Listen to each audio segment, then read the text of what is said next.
मैंने यही उनके मुद्दे के जो बातें करते हैं एलओपी साहब, मुझे ये समझ नहीं आता इनको एलओपी बनाया किसने। पहले मैं सवाल पूछने जाता हूँ। मैं एक चीज भारतीय जनता पार्टी से पूछना तो सबसे ज्यादा जो मैंडेट था वो जम्मू के लोगों को मिला, और एलओपी आपने चनाब वैली से 2 सीटों में एलओपी बना दिया। पहले तो एक की पार्टी में ही खुल रही है। जम्मू में कोई काबिल लोग नहीं है जम्मू में जो एमएलए बन के आया, जो एलओपी बन पाए। कितने सीनियर लोग थे, सुरजीत सिंह साथिया साहब थे, दिव्यांगी राणा जी है, कितने लोग हैं, अपना गंगा जी है, उनमें से किसी को एलओपी क्यों नहीं बनाया? वहां चनाब वैली के 2 एमएलए बने, वहां से एलओपी बना दिया। इनके पार्टी के अंदर लड़ाई चल रही है। और दूसरी बात, जो एलओपी साहब है ये मुझे लगता है आजकल कोई जोशी का काम करते हैं। परसों भी मैंने अपने इंटरव्यू में बोला, मुझे लगता है ये पहले ही देख लेते हैं कि कौन मरने वाला है कौन जीने वाला है। तो मैं परसों भी मैंने ये बात बोली कि मेरा भी टिप्पणी इन एलओपी साहब को दिखाई कि मैं कब मंत्री बनने वाला हूं। मैंने 24,000 वोट लिया इलेक्शन में, इस पर चुनाव लड़ा, पार्टी का स्पोक्स पर्सन हूं उस टाइम पर। एलओपी साहब मुझे समझ नहीं आता, घर बैठ के इसी कमरों में टिप्पणियां करते रहते हैं कि नेशनल कॉन्फ्रेंस टूटने वाली है। मेरी बात बताओ, किस पार्टी में लड़ाई नहीं होती? किस पार्टी में अंदर अंदर कोई लड़ाई नहीं होती? देखिए अभी आपने सुना मेरे उमर अब्दुल्ला साहब जो हमारे मुख्यमंत्री, उन्होंने बोला कि अभी रीशफल होने वाला है। पर रीशफल का मतलब क्या है कि और लोगों को मौका देना और डिपार्टमेंट्स को चेंज करना और देखना कि लोगों की क्रेडिबिलिटी क्या है पिछले 2 सालों में। तो ये एक अच्छा स्टेप है। पर एलओपी साहब को मैं पूछना चाहूंगा, सुनील शर्मा अपनी सीट कैसे जीते हैं आपको पता है? 1200 वोटों से वो सीट जीते हैं। पूजा ठाकुर उनको वहां हरा चुकी थी और पूरी सेंट्रल गवर्नमेंट ने उनको फंडिंग करके वहां से सीट जिताई है, और यहां बैठ के नेशनल कॉन्फ्रेंस पर टिप्पणियां करते हैं।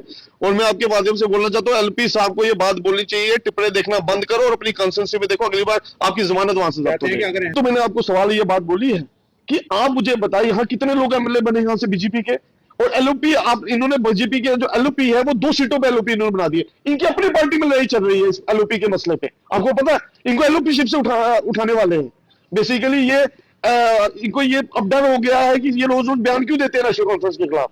इनकी पीर पंजाब में रविंद्र रैना जी की और एलओपी साहब की आपस में नहीं बनती है, ये आपस में इनकी लड़ाई है। तो ये आप पता कि अपने पत्तों को छुपाने के लिए ना ये बार बार नेशनल कॉन्फ्रेंस में करते हैं। नेशनल और यार नेशनल कॉन्फ्रेंस के तार फार हो गए तो वो नेशनल कॉन्फ्रेंस की पार्टी देखेगी ना, आप अपनी पार्टी को तो देखो।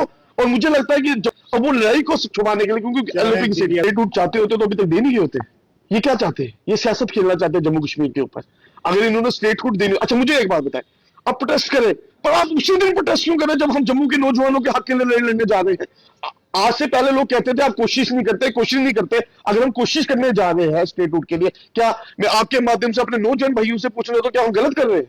क्या कोई गलत डिसीजन है हमारे जंतर मंतर जाना? जंतर मंतर में जाना कोई ठाकुर यशोवर्धन सिंह ने अपने लिए नहीं जा रहा है, जो नेशनल कॉन्फ्रेंस अपने लिए नहीं जा रही, जम्मू कश्मीर के नौजवानों के लिए जा रही है, जम्मू कश्मीर के आने वाले भविष्य के लिए जा रही है। तो मुझे लगता है सुनील शर्मा जी उनकी पार्टी ने बुखाट में आ चुकी है। ये बुखाट है क्योंकि इनके माननीय प्राइम मिनिस्टर साहब ने यह वादा किया था कि हमें स्टेटहुड मिलेगी, और होम मिनिस्टर साहब तो यहां बोल के गए ना, जो हिंदुस्तान के होम मिनिस्टर है ना, हिंदुस्तान के प्राइम मिनिस्टर साहब बोल के, और ये बार बार बोलते हैं कि सही टाइम नहीं है, सही टाइम नहीं है, सही टाइम कब आएगा?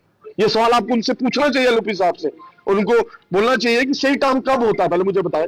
2019 से अभी 26 तक इनका सही टाइम नहीं है, तो सही टाइम कब आएगा ये सवाल आपको उनसे पूछना चाहिए।